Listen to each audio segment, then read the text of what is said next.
सभी मित्रों को नमस्कार। क्लास 10th लेसन 1 भूगोल संसाधन और विकास। पहले दो वीडियो में हमने पढ़ा कि संसाधन किसे कहते हैं, संसाधनों का वर्गीकरण और संसाधनों का संरक्षण क्यों आवश्यक है। तो आज हम पढ़ेंगे कि संसाधन जो है उनकी रक्षा करने हेतु हम क्या प्रयास कर रहे हैं, या संसाधनों के विकास को बढ़ावा देने हेतु हम क्या प्रयास कर रहे हैं। तो हम शुरू करते हैं। जो आज का हमारा सबसे महत्वपूर्ण बिंदु है, जिस पर यह चैप्टर घूमता है, उसी से ही शुरू करते हैं। वो बिंदु है सतत पोषणीय विकास, सस्टेनेबल डेवलपमेंट। तो हमें इसको समझना होगा। जो इस बिंदु को समझ गया वो पूरा चैप्टर जो है इसी के इर्द गिर्द ये पूरा चैप्टर घूमता है। सतत पोषणीय विकास, सतत का मतलब होता है कंटिन्यू, पोषणीय पोषण मिले विकास हो। तो ओवरऑल जो संसाधन किसके लिए हैं, मनुष्य के लिए, हमारे लिए, और मनुष्य की आवश्यकताओं की पूर्ति करते हैं। तो हम सीधा अपने बिंदु पे आते हैं। सतत पोषणीय विकास का क्या अर्थ है, या सतत पोषणीय विकास से आप क्या समझते हैं। तो विकास ऐसा होना चाहिए मनुष्य का कि पर्यावरण को हानि ना पहुंचे। और नंबर 2, संसाधन जो है हमारी आवश्यकताओं की पूर्ति तो करे ही, इसके साथ साथ हमारे आने वाली पीढ़ी जो है उनकी आवश्यकताओं की पूर्ति भी हो। तो संसाधनों का इस प्रकार से हमने यूज करना है कि सभी का भला हो, हमारा भी, हमारे आने वाले बच्चों का भी भला हो। उदाहरण जैसे हम अगर पेड़ काट रहे हैं अपने दैनिक सामान बनाने के लिए, दैनिक वस्तुएं बनाने के लिए, तो हमने काफी ज्यादा मात्रा में पेड़ लगाने भी चाहिए, ताकि हमारे आने वाले बच्चे हैं, हमारी आने वाली पीढ़ियां हैं, वो भी उन पेड़ों की लकड़ी से अपनी आवश्यकताओं की पूर्ति कर सके। ठीक है, तो ये सतत पोषणीय विकास आपको आ गया समझ। तो सतत पोषणीय विकास जो है, सतत पोषणीय विकास को बढ़ावा देने के लिए राष्ट्रीय स्तर पर और अंतरराष्ट्रीय स्तर पर बहुत सारी मीटिंग्स हुई, बहुत सारी कॉन्फ्रेंस हुई, सम्मेलन हुए। तो उसी में से एक अंतरराष्ट्रीय स्तर का सम्मेलन हुआ, जिसे सम्मेलन को जाना जाता है पृथ्वी सम्मेलन या रियो डी जेनेरो सम्मेलन। और यह सम्मेलन जून 1992 में हुआ और पहला पृथ्वी सम्मेलन था। तो नाम से ही दिख रहा है पृथ्वी सम्मेलन, मतलब हमारी अर्थ को बचाने के लिए, हमारे अर्थ पर क्या संसाधन पाए जाते हैं उनको बचाने के लिए, हमारी पृथ्वी को बचाने के लिए, हमारे पर्यावरण को बचाने के लिए कॉन्फ्रेंस हुई। कहां पर हुई? ब्राजील के शहर रियो डी जेनेरो। तो रियो डी जेनेरो सम्मेलन, पृथ्वी सम्मेलन 1992 से आप क्या समझते हैं। ठीक है, तो हम इसके बारे में पढ़ते हैं कि यह ब्राजील शहर में हुआ, नंबर 1।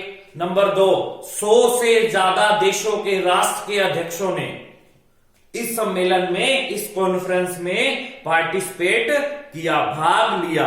ठीक है, तो इस सम्मेलन का उद्देश्य हम क्या था, इसका उद्देश्य आपको नाम से पता लग रहा है, पृथ्वी सम्मेलन। भाई हमारी पृथ्वी को कैसे बचाया जाए, हमारे पर्यावरण जो संतुलन बिगड़ चुका है उसको कैसे बचाया जाए।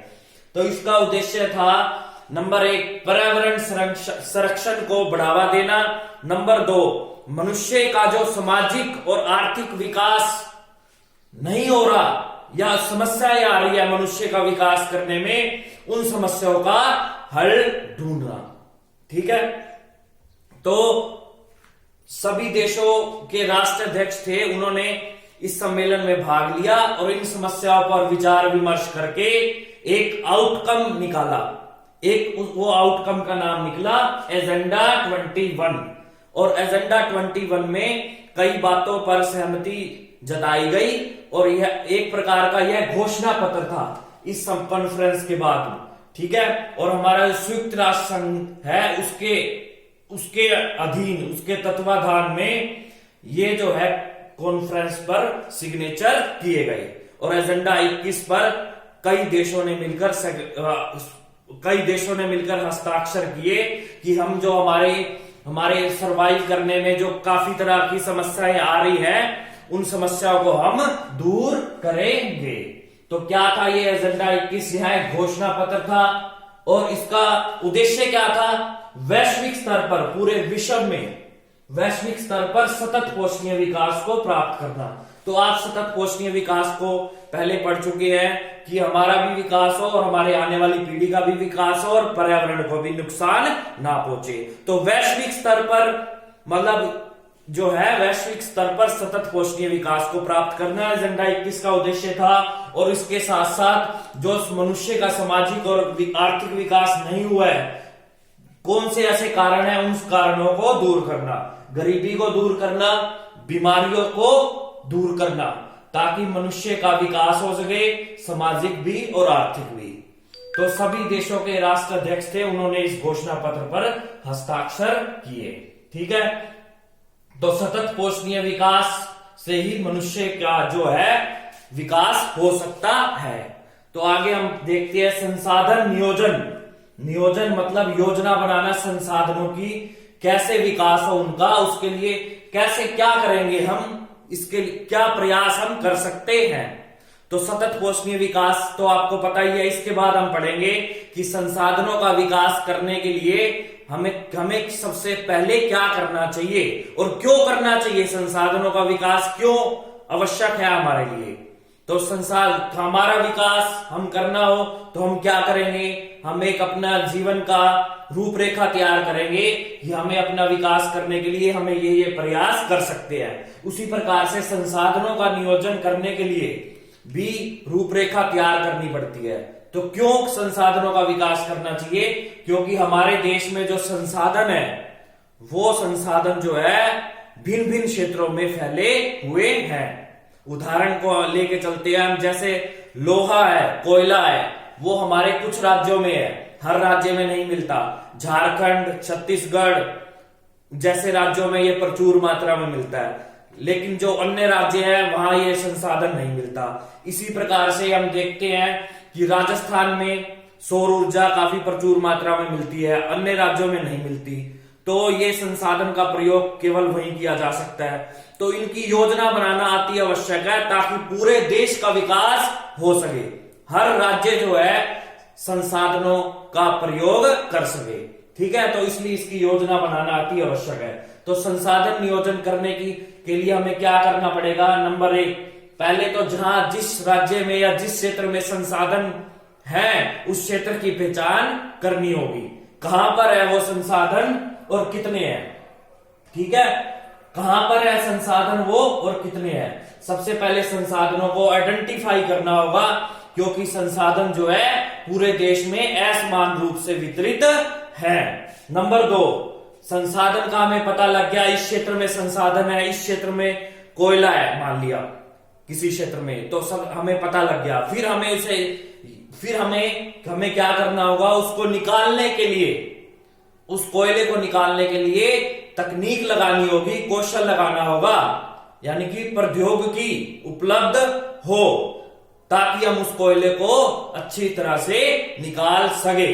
ठीक है, नंबर 1, उस क्षेत्र की पहचान करो कि वो संसाधन कहां है, किस क्षेत्र में है और कितने हैं और उनके गुण किस प्रकार से है। ठीक है, नंबर 2, उनकी तकनीक को, उसको निकालने की तकनीक का विकास करना।